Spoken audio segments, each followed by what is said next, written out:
The Brothers of Liberty, here to remind you what true freedom is.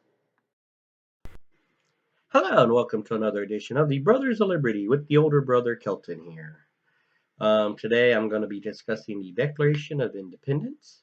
The reason why is there's been so many people that have argued as saying, oh, the Declaration of Independence is not like the Constitution. Um, it was only meant for 1776, and you shouldn't be talking about Declaration of Independence when you're talking about our rights, because yes, with the Constitution, it does outline our rights. But the thing is, a lot of people don't forget or don't remember that the Declaration of Independence actually talked about our rights as well.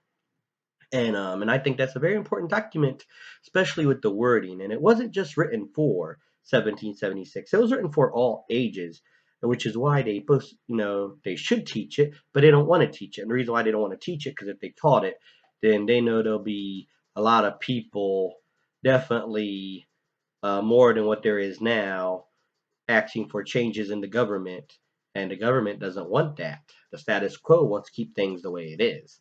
So I'm going to go through it, and I definitely encourage you to share this video. And if you don't share it, just bring up some of the points that I bring up in this video. Um, and I'm also going to go a little bit over through the Constitution with mainly a couple of the Bill of Rights that I think relates to the Declaration of Independence.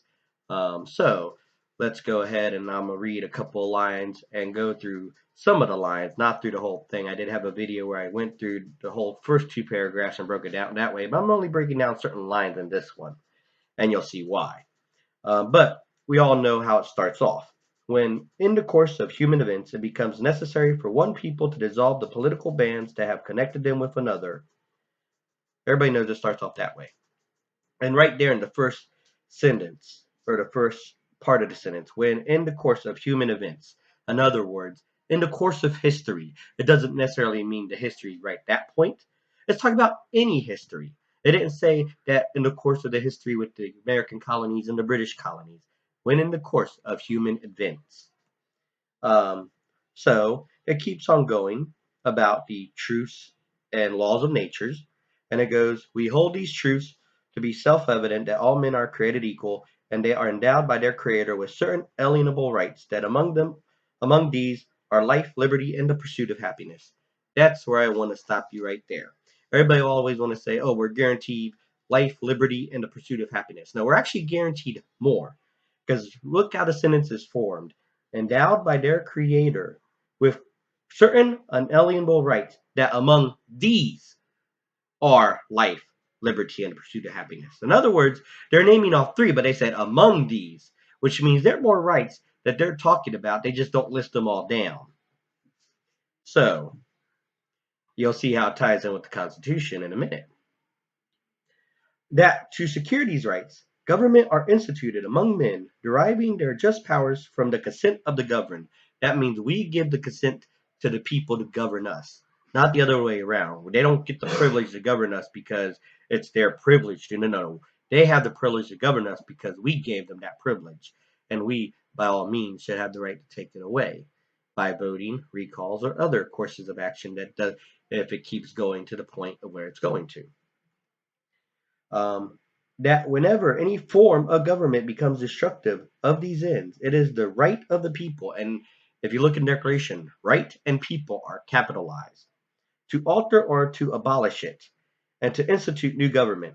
So yeah, for people to say, oh, a democracy, no, no, no. It doesn't say a tyrannical, a monarchy. It says any form of government. That means democracy, monarchy, or oligarchy, which, sorry for the pronunciation, which is mean ruled by a few. So any form of government, if they become destructive, which means yes, a democracy can become tyrannical. I love to quote that line in The Patriot. Why would I trade one tyrant 3,000 miles away for 3,000 tyrants 1 mile away? Prudence, indeed, will dictate that governments long established should not be changed for light and transient causes.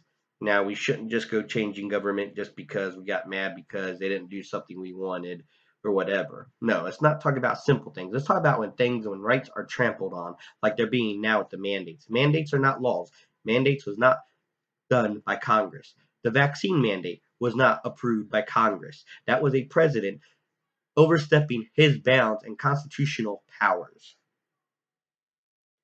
And accordingly, all experience hath shown that mankind are more disposed to suffer while evils are sufferable than to right themselves by abolishing the forms to which they are accustomed.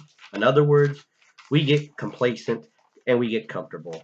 We know it's happening, but we really don't want to do nothing about it because we're too comfortable in the positions we're in.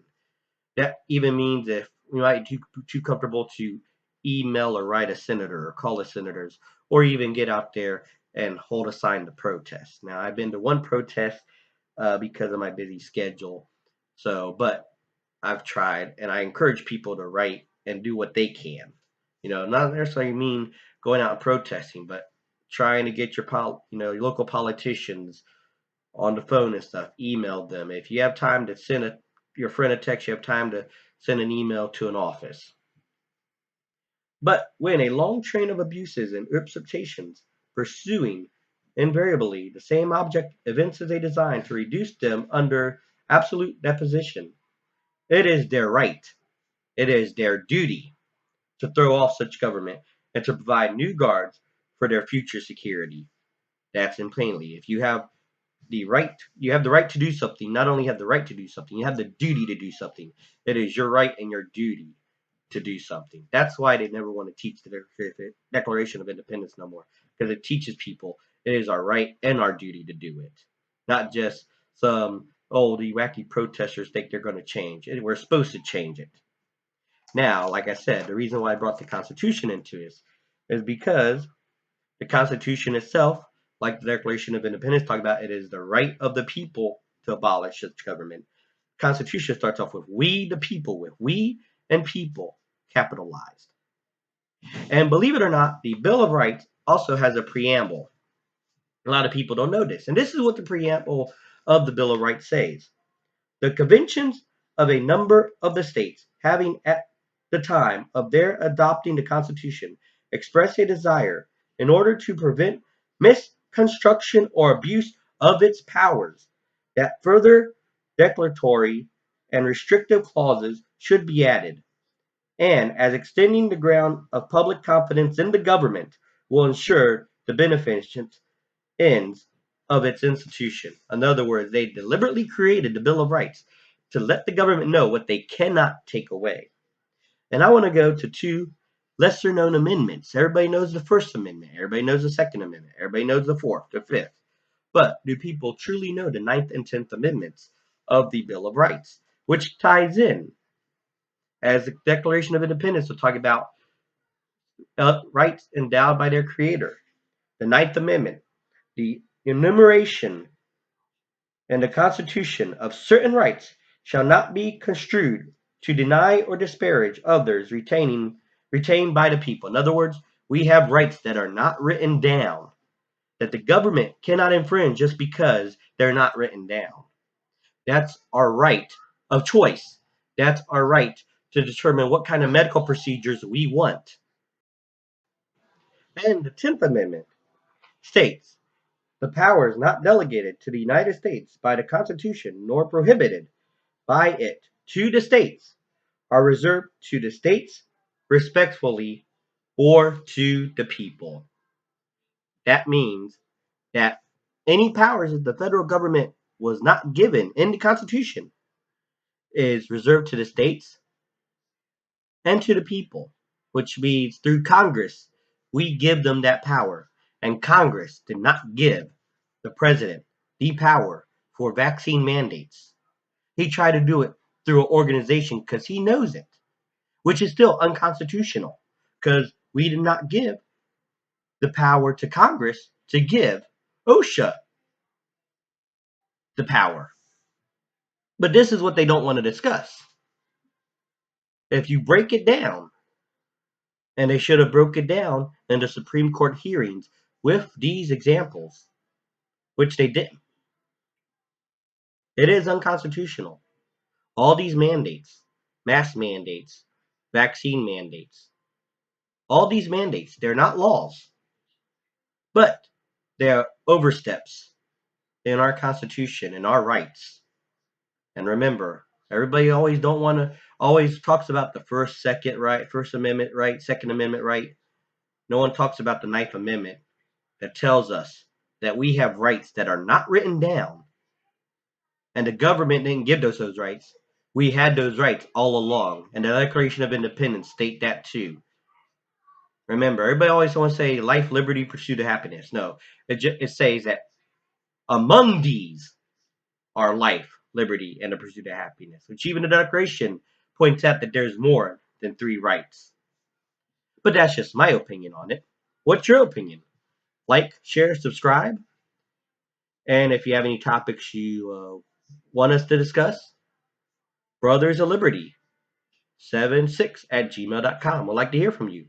And you can follow us on Telegram, Rumble, Parler, Facebook, YouTube as well. And once again, this is the older brother of liberty, reminding you what true freedom is and ought to be.